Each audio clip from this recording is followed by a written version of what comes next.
Hey, this is Coby here with KNS Brakes. Today we have a new project behind me. This is my personal C6 ZR1. And as most of you probably already know, they come with carbon ceramic rotors, which is here.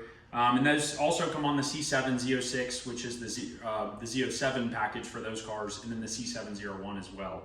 And so we sell a lot of these Girodisc assemblies, and that's what I'm going to be talking about today. I'm converting everything over to the Girodisc assemblies, and as a lot of you probably know, when you track a car, it's usually way more efficient and way cheaper to run iron rotors than it is carbon rotors.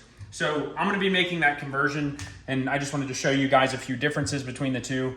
The biggest thing, it comes down to cost. To replace these rotors, it's like 4 times the amount of money as the irons, and then with the irons as well, it opens up your world to a ton of different pad shapes and a ton of different pad options. I've chosen to go with Hawk DTC-60s, front and rear on this car. And hopefully the car will stop quite a bit better because now we're gonna have race pads and stainless steel lines on the car. Biggest difference is here. So with the carbon ceramic rotors, you have a much bigger pad shape. And with that, it's for heat dissipation and things like that. And the carbon rotors are gonna be the same, the Girodisc rotors are gonna be the same diameter as the carbon rotors, but it is gonna change our pad shape just a little bit. And you guys probably recognize this because this is almost identical to all the Camaro stuff Ken and I have posted a lot about, whereas the Camaro comes with that 631 really large pad shape, and then this switches over to a 1405, which is going to be the 649 part number from Hawk.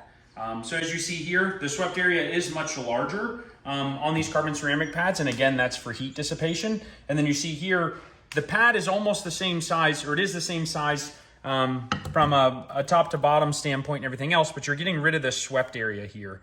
And that's just because it's not needed on these Girodisc rings, especially the iron rings, and that helps cut back on weight, because if we made this Girodisc ring the same size as this carbon ring, it would be astronomically heavier. We are gaining a little bit of weight with these. I think it's about 10 pounds per rotor because carbon ceramics are so light, but I would much rather have the pad options, the iron rotors, and be able to run very aggressive track pads kind of whenever I want. If you run the carbon stuff, you really only have a few small pad options to go with. So I'm going to be putting on Hawk DTC-60s front and rear on this car, and we're going to do just a quick install and show you guys how simple all this can be.